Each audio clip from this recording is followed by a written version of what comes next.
Okay, dala ko po tayo sa pag-aaral ng salita ng Diyos. So, pinamagatan ko po yung ating pag-aaral this afternoon as When Obedience and Faithfulness Collide. When Obedience and Faithfulness Collide. At ang text po natin ay matatagpuan sa Matthew chapter 2 verses 13 to 15. Babasahin ko po mula sa ang bagong ang Biblia. Sundan nyo na lamang po ako sa inyong mga kopya. Verse 13, nang makaalis ang mga pantas, nagpakita kay Jose sa isang panaginip ang isang anghel ng Panginoon, bumangon ka, sabi nito sa kanya, dalhin mo ang bata at ang kanyang ina. Tumakas kayo at pumunta sa Ehipto. Manatili kayo roon hanggang sabihin ko sa iyo, sapagkat ipahanap na ni Herodes ang bata upang patayin. Bumangon nga siya at nang gabi ring iyon, ay dinala ang bata at ang ina nito papuntang Ehipto. Verse 15, sila'y nanatili roon hanggang sa mamatay si Herodes. Naganap ito upang matupad ang sinabi ng Panginoon sa pamamagitan ng propeta, mula sa Ehipto ay tinawag ko ang aking anak. Pagpalain ng Panginoon ang pagkabasa ng kanyang banal na salita. Bakit nga po ba pagka pinag-uusapan yung kapanganakan ng Panginoong Hesukristo, mga tao naaalala lagi si Maria? Bakit nga ba laging si Maria? Hindi lang naman siya nag-iisa nung ipinanganak ang ating Panginoong Hesukristo. Bakit nalilimutan lagi ng mga tao si Jose? Bakit hindi natin pinag-uusapan si Jose pagka ang topic ay ang kapanganakan ng ating Panginoong Hesukristo? Now, may mga posibilidad na dahilan kung bakit ganito ang pananaw ng marami, evangelicals man o hindi, pagdating sa contribution ni Joseph sa kwento ng kapanganakan ng ating Panginoong Hesukristo. Ang isa po dito ay yung pong pagiging obvious ng pagiging absent ni Jose sa mga record sa Biblia. Pagkatapos na ang Panginoong Hesukristo ay makapasa doon sa tinatawag na bar mitzvah at the age of 12. Natatandaan niyo yung Luke chapter 2 verses 41 to 50. Yun yung huling-huling eksena kung saan ang Panginoong Hesukristo ay bata pa lamang at the age of 12. At ako naniniwala, bagamat not many scholars believe this, but I believe that yung araw na yon ay dinala ni Jose ang kanyang anak na si Jesus sa templo so that he can pass the bar mitzvah ceremony. Yun yung edad ng pagkalipat ng isang batang lalaki from childhood to manhood. So sa mga batang Hudyo, ang age 12 ang tinatawag na transition year ng kanilang adulthood. At yun na po yung huling record ng pagiging bata ng Panginoong Hesukristo. After that, wala na rin tayong mababasa patungkol kay Jose. Lahat na lang ng record, pag pinanggit ang pangalan ni Jesus, si Maria, ang ating mababasa. Kaya maraming mga scholar naniniwala na si Jose maaring namatay ng maaga bago ang Panginoong Hesukristo ay umabot sa edad na 30 taon. This probably explains nung at the age of 30, nagsimula ang Panginoong Hesukristo. Bakit nagsimula ang Panginoong Hesukristo ng kanyang public ministry at the age of 30? Yan ang tanong lagi, di ba? Bakit hindi 20? Pwede naman. Bakit hindi 25? Bakit 30? Meron po kasing probable historical background dyan or cultural background kasi ang pamilya po ng mga Hudyo, pagka namatay yung tatay, yung pong panganay ang papalit na breadwinner. Si Jesus, ang unang anak ng pamilya ni Jose at ni Maria, bagamat hindi talaga sila ang masasabi nating totoong dahilan ng pagsilang ng Panginoong Hesukristo. They were mere instruments of God para magkatawang-tawang Panginoong Hesukristo, but earthly parents sila ng ating Panginoong Hesukristo. At ang Panginoong Hesukristo, ito yung maganda na matututunan natin, bagamat siya ay Diyos na nagkatawang tao, hindi na in-exempt yung sarili niya sa mga responsibilities ng pagiging tao. Ginanap niya lahat yung kanyang mga responsibility.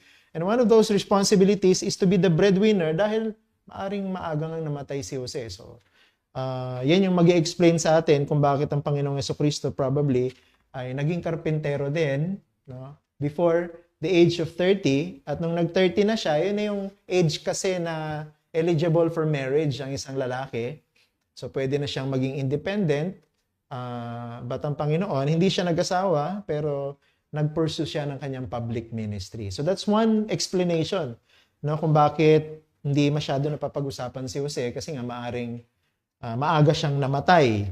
At ang isa pa sa mga proof natin na maaring talagang maagang namatay si Jose ay yung pong eksena sa krus kung saan ang Panginoong Jesucristo ay nakapako, pero ang magulang lamang na present doon si Mary. At mapapansin niyo po, isa po dun sa mga wika na huling binigkas ng Panginoon ay patungkol kay Mary at yung pag-endorse niya kay Mary, kay John the Baptist. Not John the Baptist, but John the Apostle. Ngayon, pag pinag-aralan mo mabuti, bakit kailangan gawin ng Panginoon i-endorse o i-commit si Mary kay John kung buhay pa si Jose? So that's one of the reasons kung bakit maraming scholars naniniwala, maaaring patay na talaga si Jose even before nag-pursue ng public ministry ang ating Panginoong Jesucristo. Pero kung buhay man o hindi si Jose, mahalaga ang kanyang mga papel na ginampanan para sa buhay ng ating Panginoong Jesucristo. Particularly, doon po sa tinatawag na vulnerable years ng ating Panginoong Jesucristo, kung saan kailangan niya ng proteksyon ng isang ama.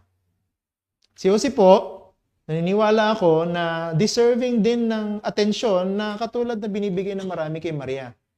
Huwag tayong selective, pagdating sa ating pagbibigay ng atensyon, pansin, pag-aaral sa mga characters ng Bible, particularly yung mga nasa paligid ng Panginoong Jesucristo. Huwag puro si Maria.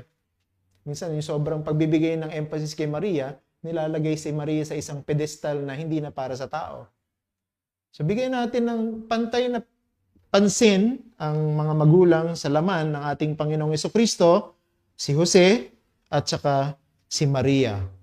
Pero ito yung gusto kong sabihin, both the earthly father and heavenly father of Jesus did what was necessary to keep the child Jesus safe in order to fulfill the grand design of the redemption of sinners. Ang Panginoon, ang totoong dahilan ng kanyang pagkakatawang tao ay walang iba kundi ang Diyos Ama. Pero si Jose, bilang adoptive father ng Panginoong Jesucristo, mahalaga din po yung papel na ginampanan ni Jose para maging father siya ni Jesus. Kasi kung hindi siya mapapasama sa lahi ni David. Okay? Kasi si Jose ang galing sa lahi ni David. And Joseph needed to adopt Jesus into his own family and carry his name. Nang sa gayon, sa genealogy, laging mababanggit si Jesus na anak ni Jose, na kasama sa lahi ni David. Kasama yun sa prophecy. Diba? Na kailangan yung magiging hari ng mga Hudyo ay kabilang sa lahi ni David. Ang ginamit ng Diyos para maging totoo yan ay walang iba kundi si Jose, hindi si Maria. Si Jose ang ginamit ng Diyos so that he can become a part of the lineage of David. Now, in order to give equal consideration, gusto kong tingnan natin both earthly father and heavenly father. Ginawa yung kanilang mga papel or contribution para mapanatiling ligtas si Jesus at magawa ni Jesus yung plano ng Diyos sa pamamagitan niya na magligtas ng mga makasalanan. So gusto kong i-summarize yung ating pong pag-aaral sa ganitong paraan. Uy, ang ganda ng ating umaga nun. So, in order to pursue the plan of God to redeem sinners, both obedience and faithfulness were proven necessary.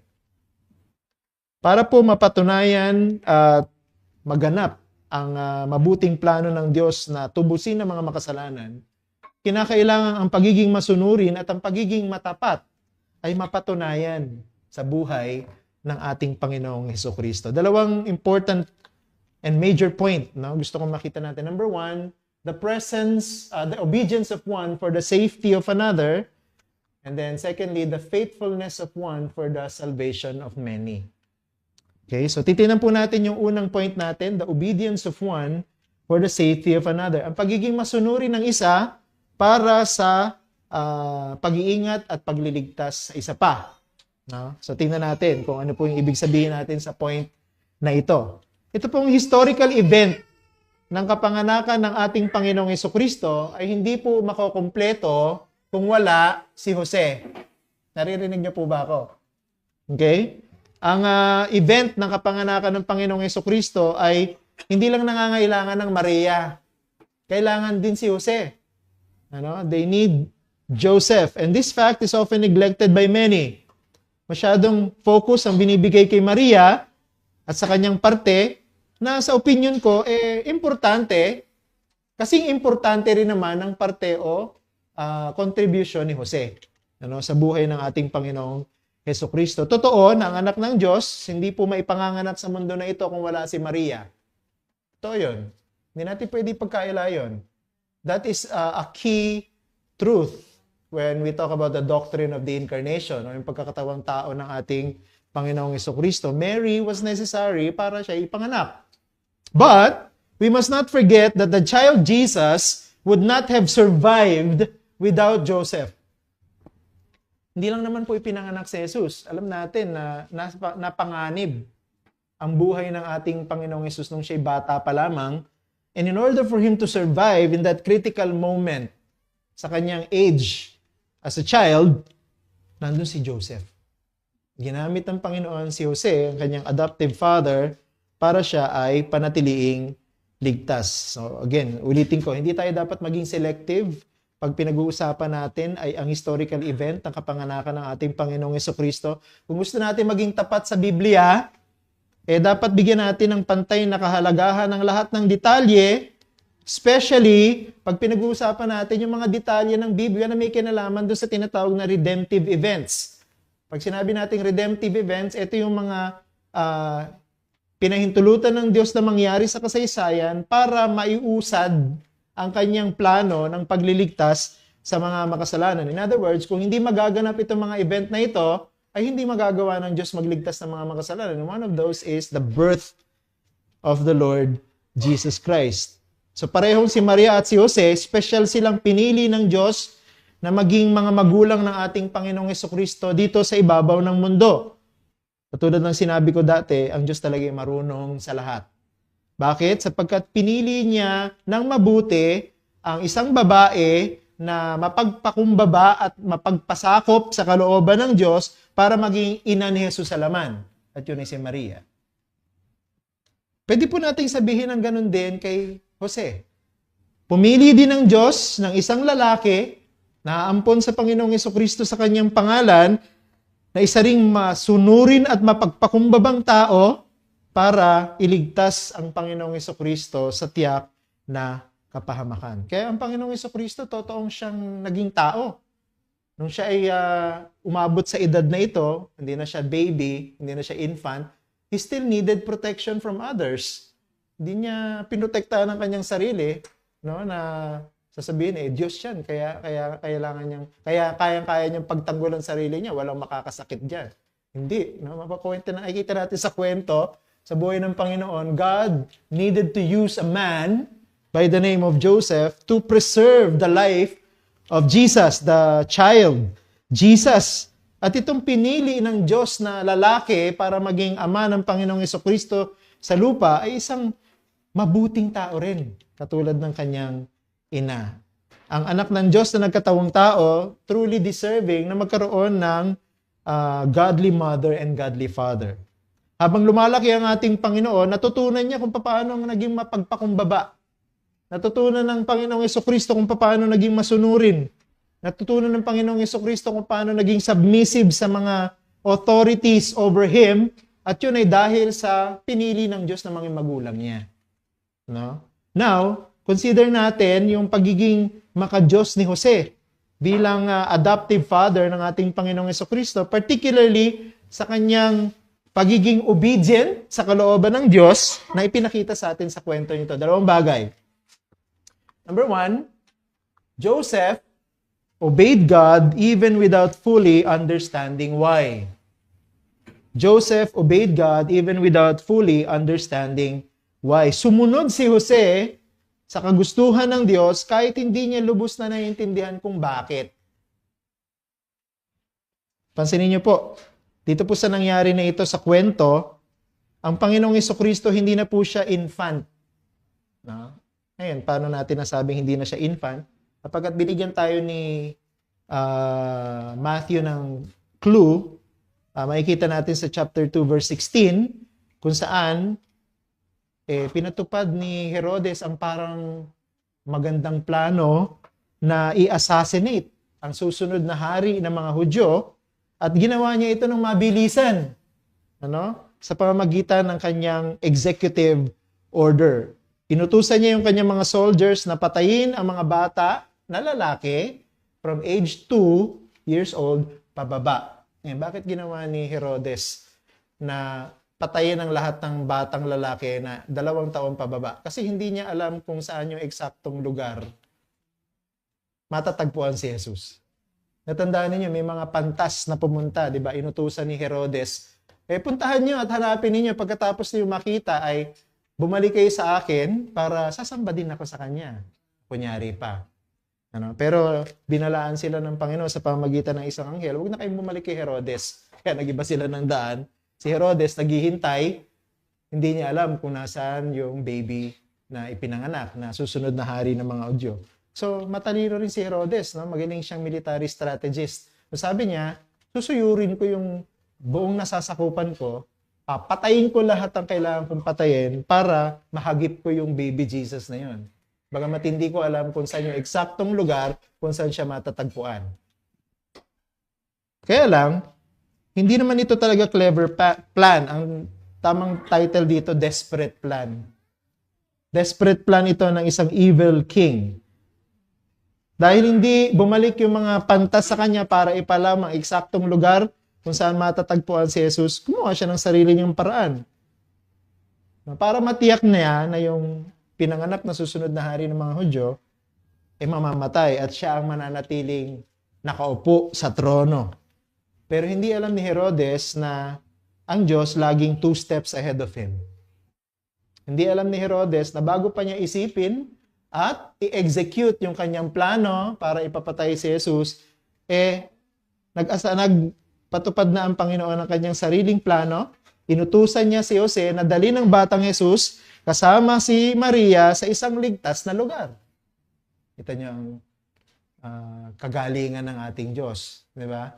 Kailangan niyang tuparin ang kanyang pangako at kailangan manatili si Jesus para matupad ang kanyang pangako. May banta sa buhay ni Jesus. Gumawa siya ng paraan para iligtas si Jesus mula sa kamay ng isang masamang hari. Ganito yung mababasa natin sa verse 13 ng ating passage. Sabi na makaalis sa mga pantas, nagpakita kayo sa isang panaginip ang anghel ng Panginoon. Sabi sa kanya, bumangon ka, dalhin mo ang bata at ang kanyang ina. Tumakas kayo at pumunta sa Ehipto, manatili kayo roon hanggang sabihin ko sa iyo, sapagkat ipahanap na ni Herodes ang bata upang patayin. Now, ito pong detail na ito is very fascinating. Ang Diyos, hindi na po siya nagpapatupad ng mga pangyayari para solusyonan yung mga problema na nag-a-arise. Kundi ang Diyos, siya po talaga yung nag-orchestrate ng lahat ng mga events na nagaganap sa ibabaw ng mundo na ito. Ano ibig sabihin? Wala pong nagaganap sa mundo na ito na hindi ang Diyos ang may kalooban. Hindi ang Diyos ang nagsadya o nagpahintulot na mangyari. At kasama po dyan ang lahat ng detalye sa kapanganakan ng Panginoong Jesucristo dito sa mundo. Alam ng Panginoon, alam ng Diyos, mula pa simula, na hindi si Herodes ang unang papakita ng kanyang paglaban sa plano niya at sa kanyang Mesyas na si Jesus. Doon pa lang sa Hardin ng Eden, alam niya na mayroong kalaban ang kanyang plano ng pagliligtas ng mga makasalanan. Sino yun? Walang iba kundi si Satan. Alam ng Diyos na si Satan, hindi lang ito uupo at manonood habang nagaganap yung mga gusto ng Diyos na mangyari para sa pagliligtas sa mga makasalanan. Alam ng Diyos, gagawa si Satan sa lahat ng kanyang makakaya, sa kanyang kapangyarihan na hadlangan ang pagtupad ng Diyos sa kanyang plano ng pagliligtas ng mga makasalanan. Tandaan ninyo, si Satanas ang unang nakarinig kasama ni Adan at saka ni Eva ng plano ng Diyos na magliligtas siya ng mga makasalanan. Di ba? Nahulog sila sa kasalanan, si Adam and Eve. Nung nagdeklara ang Diyos na magliligtas siya sa pamamagitan ng binhi ng babae, nadudurog sa ulo ng ahas, nandun din yung ahas. Kaya alam din ni Satan yung plano ng Diyos na in the future, He will be sending a Savior. At syempre, hindi naman natutulog si Satan. Nakikita niya ang lahat ng nagtatranspire sa history. Nakikita niya yung development ng promise ng Diyos, pamamagitan ng mga propeta, ng mga historical events, ng Israel, hanggang sa ipinanganak nga ang ating Panginoong Jesucristo. Alam ng Diablo na ito yung dudurog sa kanyang ulo. Kaya gumagawa si Satan ng paraan para hindi umabot dun sa point na durugin ng binhi ng babae ang kanyang ulo. Plano niyang patayin ang batang si Jesus. Pero katulad nga ng sinabi ni Job, sa Job 42 verse 2, alam kong magagawa mo ang lahat ng mga bagay, O Diyos, at wala kang layunin na mahadlangan. Kahit si Satan, hindi kayang hadlangan ang plano ng Diyos na magligtas ng mga makasalanan. God will fulfill His promise no matter what or who will try to prevent it from happening. Even Satan himself. In this historical event, nakita natin ang Diyos, ginamit niya ang isang hindi kilalang lalaki na ang pangalan ni Jose para proteksyonan ang batang si Jesus. So that's one fascinating fact. Pangalawa na fascinating fact dito, si Jose, sinunod niya ang utos ng Diyos nang walang tanong at walang pag-aalinlangan. Kahit hindi niya lubos na naiintindihan, dahil sinabi ng Diyos na dalhin ang batang si Jesus at si Maria sa Ehipto, ginawa niya. Tingnan yung sabi sa verse 14. Bumangon nga siya at nang gabi ring iyon ay dinala ang bata at ang ina nito papuntang Ehipto. Remarkable si Joseph. Katulad din naman ni Mary. Diba? Napag-aralan natin last time si Mary, kahit hindi niya lubos na naiintindihan yung mangyayari sa kanya na siya'y teenager, walang asawa, magbubuntis siya. Panganganak sa pamamagitan niya ang isang lalaki na tatawaging Jesus. Binigyan na nga ng pangalan ng anghel. Pero ang sabi niya, mangyari sa akin ang kalooban ng Diyos. Si Jose, hindi natin mababasang nagsalita sa mga kwento na ito. Wala kayong makikita na dialogue kay Joseph. Pero ang kanyang ginawa ay kasing bigat ng ginawa ni Maria. Bakit? Sapagkat katulad ni Maria na naging masunurin sa gusto ng Diyos, si Jose naging masunurin din sa gusto ng Diyos. Kahit na hindi niya naiintindihan kung bakit. At ang ganda na sinabi dito, nung gabi ring iyon. Anong ibig sabihin? Nung gabi rin iyon na naginip siya at nagpakita sa kanyang isang anghel, inuutusan siya na lumikas sila sa Ehipto. Pagkagising niya, bumangon siya at walang tanong-tanong, walang pag-aalinlangan, walang hesitation, dinala niya yung mag-ina sa Ehipto. Yes, the angel explained that Herod wanted to get rid of the child. Mababasa natin sa verse 13, sinabi niya kay Jose yun. Gusto ni Herodes patayin ang bata. But I don't think, lubos na naiintindihan ni Jose kung ano yung significance ng sinabi ng anghel na yun doon sa batang Jesus. Hindi nila lubos na naiintindihan pa lahat kung ano yung mga nangyayari. Kasi ang lahat ng mga nangyayari, ang bilis eh. Kahit naman si Maria, hindi niya naiintindihan ng lahat kasi ang bilis. Sinabi ng anghel, nangyari. Ganito sinabi ng anghel kay Jose, nangyari. Inutusan, sinunod. So hindi nila lubos na naiintindihan ng bilis ng pacing, no? Ng mga events dito.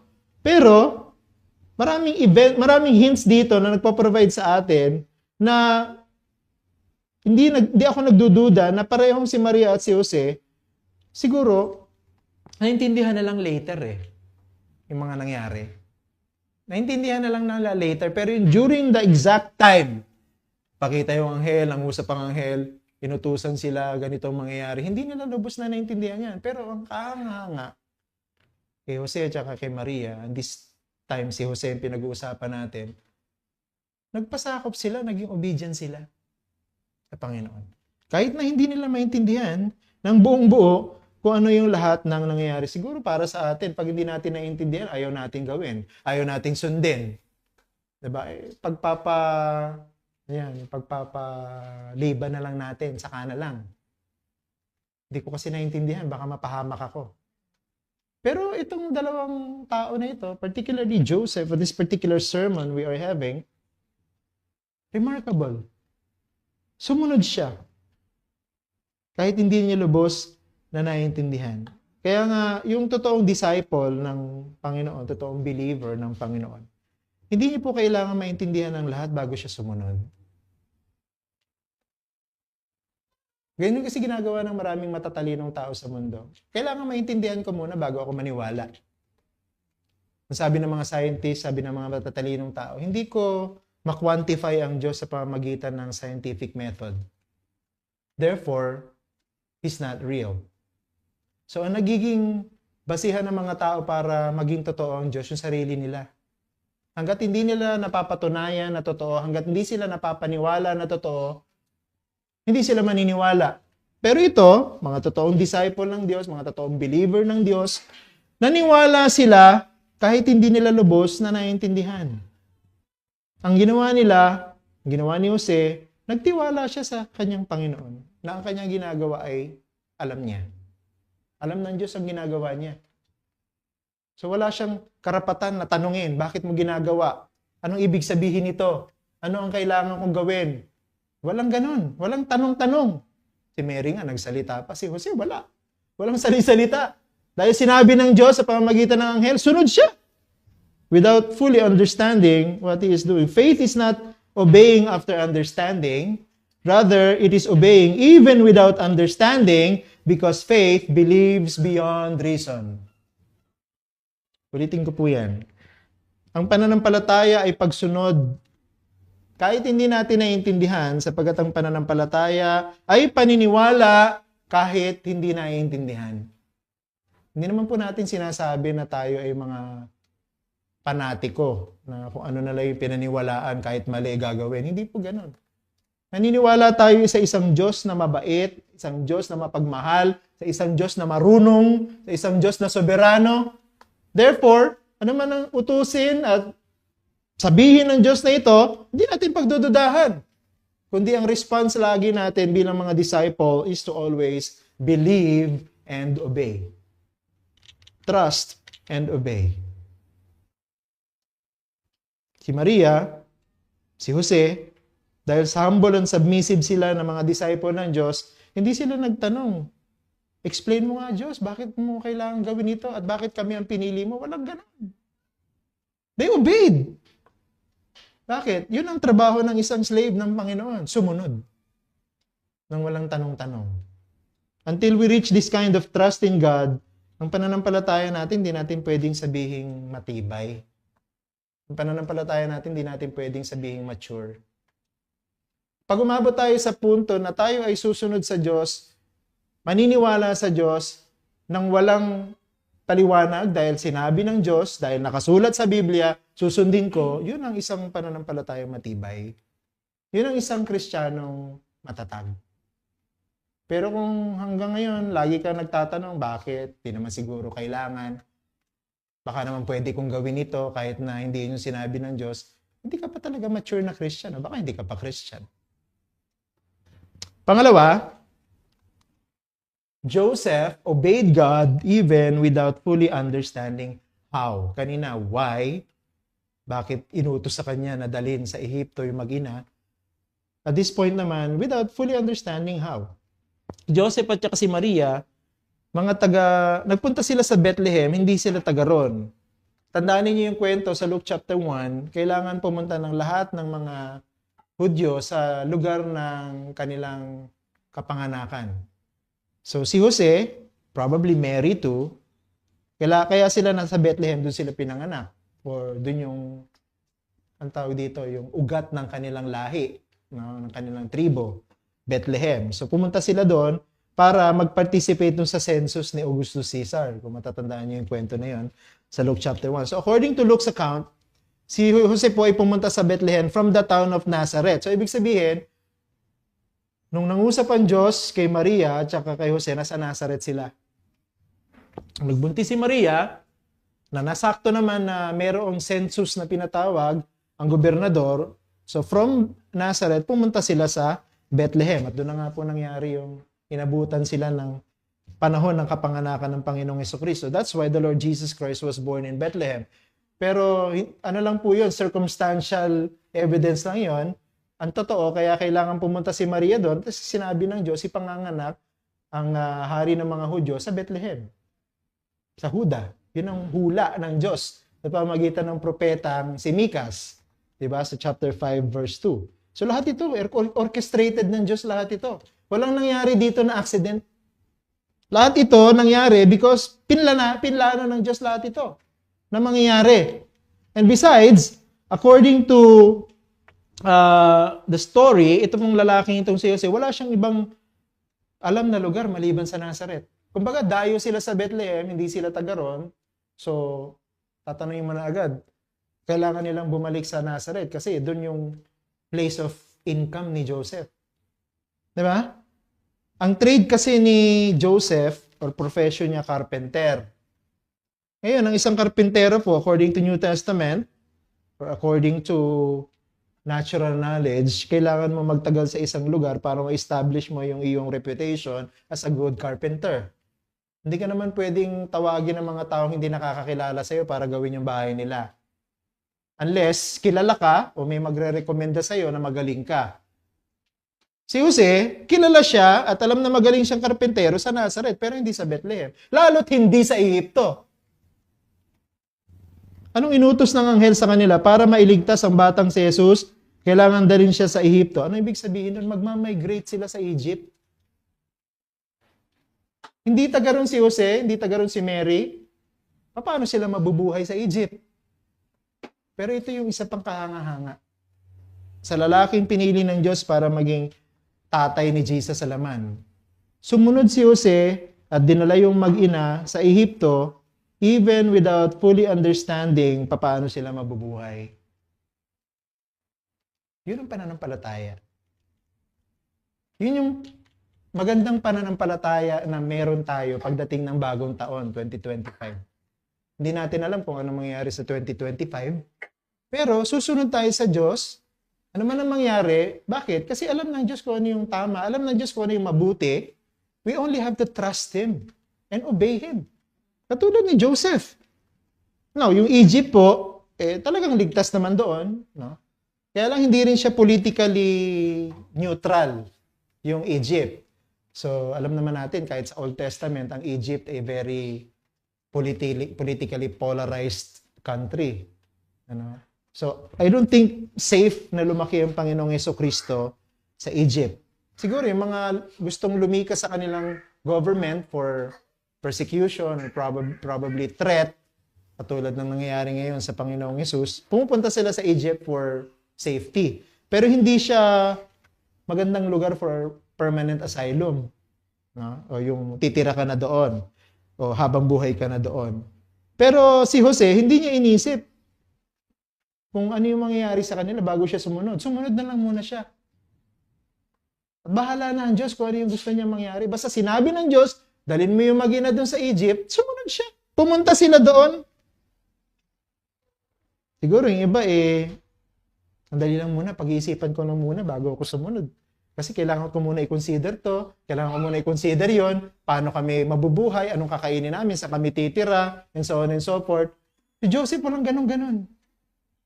Baka iniisip ng iba, kaya malakas ang loob ni Jose sumunod kasi may pupuntahan siya sa Egypt. Meron siyang bahay doon, meron siyang mga kamag-anak doon. Wala. Wala siyang kakilala doon. Pero bakit siya sumunod? Dahil inutos ng Diyos na pamamagitan ng isang anghel para sa kapakanan ng batang si Jesus. Joseph is different. Nagtiwala siya sa Diyos na magiging tapat at pangangalagaan sila at pagkakaloob ng kanilang mga pangangailangan kahit hindi tiyak yung sitwasyon. Tayo, ayaw natin magtiwala sa Diyos pag hindi tayo sure. Para bang ang Diyos ay hindi sure. Tayo ang nagsasabi ko anong sure. Pero hindi ganun si Joseph. Sumunod siya, kahit na logically speaking, hindi siya sure kung anong mangyayari sa kanila sa Egypt. Sumunod siya, sapagkat nagtiwala siya sa iyo. This is the kind of faith that God uses to accomplish His purposes. Kung gusto mo na gamitin ka ng Diyos para gawin yung plano niya sa church na ito, o gawin niya yung plano niya para sa community na ito, maging ganito yung pananampalataya mo. Naniniwala at nagtitiwala ka kahit hindi mo naiintindihan ng buong lahat, kahit na hindi mo alam kung anong mangyayari sa kinabukasan. Dahil sinabi ng Diyos, sumunod ka. At alam nyo, ganito rin yung klase naging pananampalataya ng Panginoon nung siyang lumalaki. Kaya sabi ko sa inyo, ang laki ng papel na ginagampanan ng tatay at saka ng nanay sa bata. Sa mga magulang, matututunan ng mga anak kung anong klase ng pagkatao na magkakaroon sila paglaki nila. Wala naman sila matutularan. Diba, masisira, mabibreak ang puso mo pagka nakita mo natututo sila sa buhay na hindi dahil sa iyo, kundi dahil sa mga ibang tao sa paligid mo kaya nasa labas. Malaki ang papel na ginagampanan ng mga magulang. Dito sa buhay ng Panginoong Jesucristo, nung siya'y bata pa lamang, binigyan siya ng Diyos ng maka-Diyos na magulang. Masunurin, mapagpasakop, may pananampalatayang matibay. Kaya yung kanyang pananampalataya, ganun din. Diba, maalala nyo, ganun din yung sinabi ng Panginoong Yesus. Katulad ng sinabi ng kanyang ina sa harapan ng Anghel Gabriel, doon sa hardin ng Getsemane, nung sinabi niya, masunod ang kalooban mo, o aking ama, at hindi ang kalooban ko. Ganun din sinabi ni Mary, di ba? Kanino niya natutunan yun? Kay Mary. Anong kinukwento ni Mary yun, nung lumalaki si Jesus, na nagpakita sa kanyang anghel, at ganito ang sinabi niya, natutunan niya. Natutunan ng Panginoong Jesucristo maging obedient, mag-trust sa Diyos, maging submissive sa Diyos sa pamagitan ng kanyang ama na si Jose. Kinukwento rin siguro na nagpunta tayo sa Egypt, wala tayong kakilala, wala tayong hanap buhay, source of income, pero sumunod tayo kasi sumunod ang ama mo na si Jose. Natutunan ni Jesus yun. Kaya naging bahagi ng kanyang development yon. Natutunan niya maging submissive, maging obedient, maging trusting sa Diyos. And God is still seeking this kind of faith today. Hinahanap pa rin ng Diyos yung ganyang klase ng pananampalataya ngayon. Matatagpuan ka ba niya na mayroong ganyang klase ng pananampalataya sa Kanya? Isang pananampalatayang walang pagdududa, walang pag-aalinlangan, walang tanong-tanong. Basta sinabi ng Diyos, susundin. At lagi i-prioritize kung ano yung sinabi ng Diyos kaysa sa sinabi ng tao. Siguro kung sinunod ni Jose yung mga kwento-kwento ng mga tao, bakit kayo aalis? No? Wala kayong kakainin doon. Hindi naman kayo kilala doon. Wala kayong pupuntahan doon. Kung sumunod siya sa sinasabi ng mga tao, baka hindi sila pumunta sa Egypt. Pero si Jose, hindi siya sumunod sa sinasabi ng tao. Sumunod siya sa sinasabi ng Diyos. Ang pananampalatayang sumusunod ng walang tanong-tanong, sumusunod ng walang pag-aalinlangan, dahil yan ang pananampalatayang nagbibigay ng luwalhati sa Diyos. Pangalawa, a faithfulness of one for the salvation of many. Si Jose, key figure siya sa historical event ng kapanganakan ng Panginoong Jesucristo. Huwag nating ibigay kay Maria yung atensyon na lagpas na sa kailangan nating ibigay na atensyon sa kanya. We should also give Joseph equal attention. Pero kahit na gaano ka-significant ang papel na ginampanan ng mag-asawang ito sa kapanganakan at paglaki ng batang Jesus, hindi nila kailanman matatalo ang contribution ng Diyos Ama. They were only instruments of God the Father to make the incarnation of God the Son possible. And even the surrounding events para maging safe si Jesus. Si Maria, ginamit ng Diyos para ipanganak si Jesus, habang si Jose, ginamit ng Diyos para proteksyonan si Jesus. Sa anumang klase ng kapahamakan habang siya'y bata. But behind all of this, God the Father did so much more. Si Jose, sumunod siya without fully understanding why and how things are going to happen. Pero ang lahat ay nangyari sapagkat plano ng Diyos. The grand design of God is to save sinners. The purpose of God is to redeem sinners. At nilayo ng Diyos ang lahat ng mga ito na mangyari para matupad yung gusto niya. At ito pinapatunayan sa atin dalawang bagay patungkol sa Diyos. Number one, God has given a proof that He has never changed since the Old Testament. Dito po sa kwento na ito, pinapatunayan ng Diyos na hindi siya nagbago mula nung lumang tipanan. Siya pa rin yung Diyos noon. Bakit inutos ng Diyos na dalhin ang batang si Jesus at si Maria sa Ehipto? Bakit hindi sa ibang lugar? Ay, tatanong mo yun bilang estudyante ng Bible. Bakit hindi sa ibang lugar ng mundo na yun? Bakit hindi sa ibang syudad? Bakit sa Ehipto pa? Now, Egypt was very politically polarized. Katulad ng sinabi ko kanina, ganyan din yan ng Old Testament. Hindi to relatively safe eh. Hindi ideal place para sa isang batang Jesus. Though it was relatively safe in Egypt, yet it was not totally a place of asylum. Pero naniniwala ako na ang Diyos pinili ang Ehipto sapagkat gusto niyang patunayan na siya pa rin yung Diyos ng lumang tipan. Hindi siya nagbago. Tandaan ninyo, si Mateo sumusulat po niya para sa mga Hudyo. Ang original audience and readers ni Matthew, Jewish people. Tandaan natin, itong mga Jewish people na ito, kilala nila kung sino ang Mesyas. At yung Mesyas na pinangako ng Diyos mula sa lumang tipan, na darating sa panahon na nilayon niya. It was the very same God na sinasamba ng Diyos at ng kanilang mga ninuno. Ang mga Hudyo, hindi po nawala sa kanila yung paniniwala na merong iisang Diyos. Kaya lang dahil masyadong naging political yung kanilang pagkaintindi sa Messiah, hindi nila tinanggap si Jesus bilang Messiah. Kasi hinihintay nilang Messiah yung mag-aaklas laban sa Roma at palalayain yung Israel mula sa kanilang pagiging alipin. So yun po yung hinahanap nilang Messiah. Hindi yun yung Messiah na nakita nila kay Jesus. Hindi sila naniwala na si Jesus yung Messiah. At ito po yung paraan ni Mateo para sabihin sa mga mambabasa niya, gumising na kayo sa inyong pagiging hibang at tanggapin na ang Diyos na ito, siya rin yung Diyos na nasa lumang tipan at siya rin yung Diyos na nagpadala kay Jesus na Messiah sa panahon natin ngayon. Yung Jesus na ipinadala, yung Jesus na tinawag ng Diyos mula sa Ehipto. No, pansinin niyo po ito. Di ba ganyan din ang ginawa ng Diyos sa Israel sa panahon ni Moises? Di ba tinawag din ng Diyos ang Israel palabas mula sa Ehipto? Yun yung gusto ipakita sa atin ni Mateo. Kaya niya binanggit itong detalye na ito. At siya lang ang bumanggit niya no, sa lahat ng gospel authors. Yung detalye na si Jesus ay pumunta sa Egypt kasama yung mga magulang niya at tinawag siya ng Diyos na bumalik galing sa Ehipto. Meron pong kinalaman yan sa Israel at sa lumang tipan.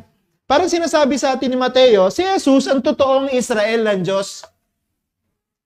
Si Jesus ang totoong epitome ng bayan ng Diyos.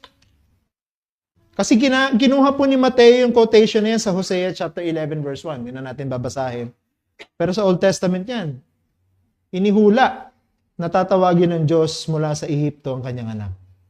Yung anak na yon, tinutukoy doon, literally, tinutukoy yung Israel sa lumang tipan dahil tinawag ng Diyos yung Israel palabas ng Egypt, di ba? Padala ng Diyos ng mga salot, pinadala si Moises para lumabas yung Egypt, yung Israel from Egypt. At ginamit ng mga propeta yung historical event ng Israel para tukuyin si Jesus. Sinasabi lang sa atin na si Jesus, yung totoong Israel ng Diyos. Yung pagtawag ng Diyos mula sa Ehipto, nagpapatunay sa atin na ito yung bayan na pinili ng Diyos. Yung bayan na may kinalaman kay Jesus. Yung bayan na iniligtas sa pamamagitan ni Jesus. God wanted a people that is in union with His Son, and by union, ang ibig sabihin natin, yung mga tao na susunod sa halimbawa ni Jesus. Hinahanap ng Diyos sa mga tao na mapagpakumbaba, nagpapasakop sa kanyang kalooban, nagtitiwala, kahit na hindi nila naintindihan ang lahat. And this is actually happening right now. Ang Diyos, lumilikha ngayon ng mga tao sang-ayon sa larawan ni Jesus. Si Jesus ang totoong Israel ng Diyos. Yung lahat ng hindi nagawa ng bayan ng Israel, kung familiar kayo sa storya, ginawa ni Jesus lahat. Pinili ng Diyos ang bayan ng Israel para maging larawan niya at maging ilaw niya sa mundo. Hindi nagawa ng bayan ng Israel, pero sino ang gumawa? Si Jesus. Kaya pinapatunayan lang dito na si Jesus ang totoong Israel ng Diyos. At ang sino mang nais na maging totoong bahagi ng bayan ng Diyos, kailangan siya magkaroon ng kaugnayan kay Jesus. Hindi niya kailangan maging Hudyo sa dugo. Hindi niya kailangan maging Hudyo sa laman. Hindi kailangan magulang niya ay Hudyo. Maging mananampalataya lang siya ni Jesus, magiging bahagi siya ng bayan ng Diyos. Magiging bahagi siya ng Israel ng Diyos. At itong Israel ng Diyos na ito, characterized by faith that is obedient, submissive, and trusting sa Diyos. The true church is composed of true disciples who obey God without hesitation and the need for further explanation. Ikaw ba'y kasama sa bayan ng Diyos? Ikaw ba'y kasama sa tao ng Diyos? Pangalawa at huli, God has given a proof that He will once again deliver His people out of slavery. Ang Diyos na ito na nananatiling tapat na Diyos ng lumang tipan, siya pa rin ang Diyos ng bagong tipan. Siya pa rin ang Diyos natin ngayon. At kung ano yung ginawa ng Diyos sa bayan ng Israel, sa lumang tipan, yun din ang ginagawa ng Diyos sa kanyang bayan ngayon. Pinalaya ng Diyos ang bayan ng Israel mula sa pagiging alipin sa bansang Ehipto. Ngayon, ang mga taong gustong maging bahagi ng bayan ng Diyos sa pamamagitan ni Jesus, pinapalaya sa pamamagitan ng pananampalataya mula sa pagiging alipin ng kasalanan.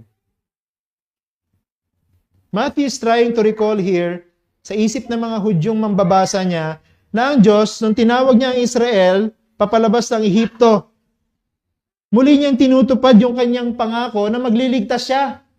Katulad ng sinabi ni Moises sa Deuteronomy 26 verse 8, inilabas kami ng Panginoon sa Ehipto ng kamay na makapangyarihan, ng unat na bisig, ng malaking pagkasindak, ng mga tanda at ng mga kababalaghan.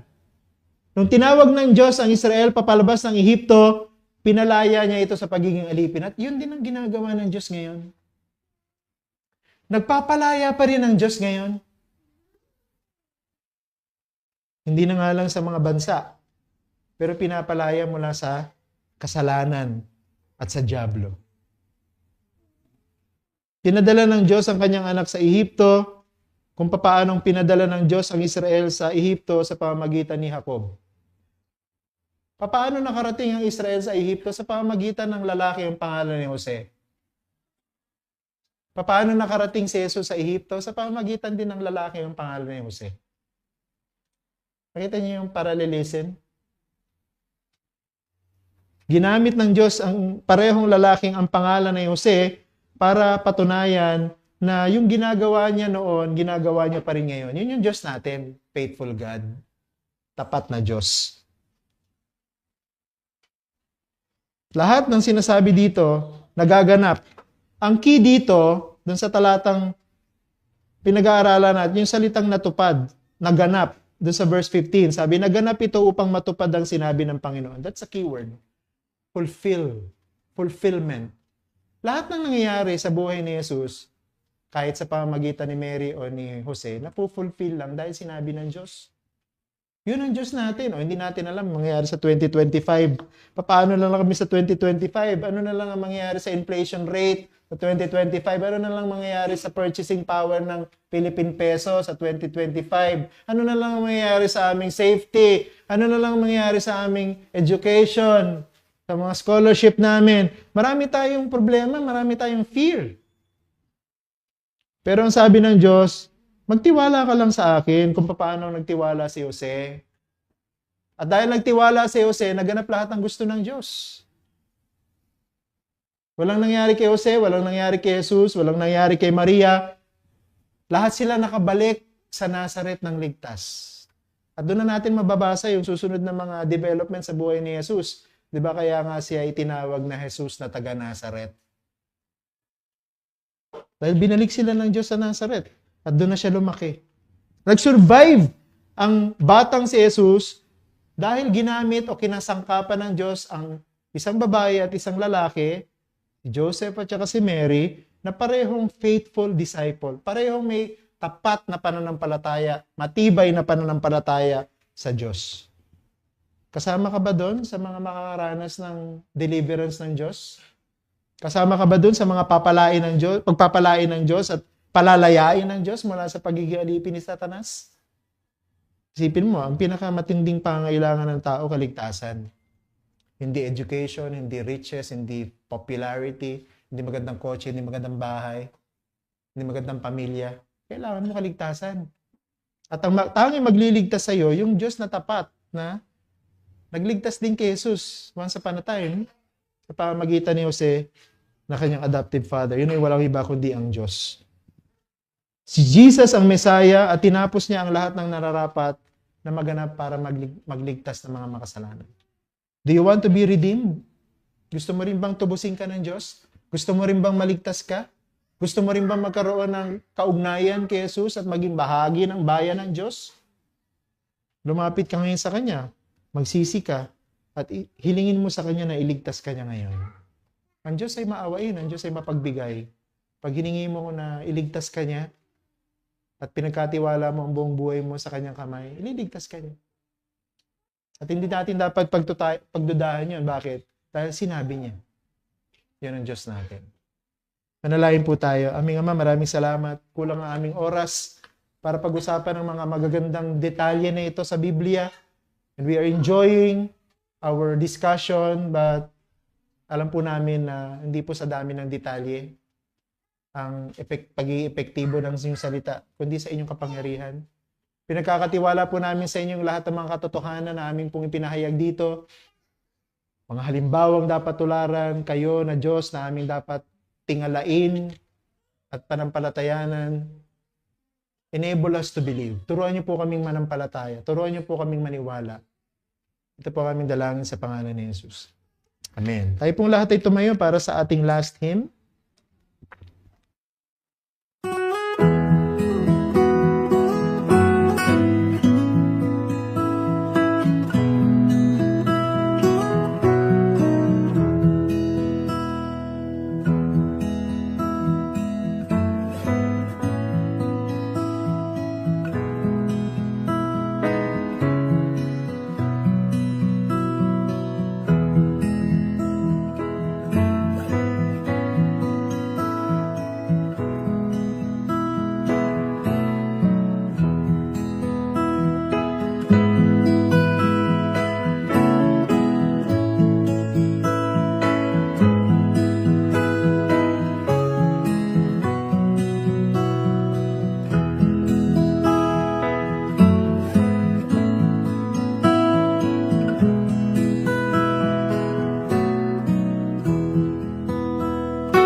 Ngayon sa Kanya na may kakayahang mag-ingat sa inyo mula sa pagkatisod at sa inyo'y makapaghaharap na walang kapintasan sa harap ng kanyang kaluwalhatian na may malaking kagalakan sa isang Diyos na ating tagapagligtas sa pamamagitan ni Jesucristo na ating Panginoon. Sumakanya nawa ang kaluwalhatian, ang karangalan, ang kapangyarihan, at ang kapamahalaan bago pa ang lahat ng panahon at ngayon at magpakailan paman. Amen. Tayo po'y makakaupo muna sandali.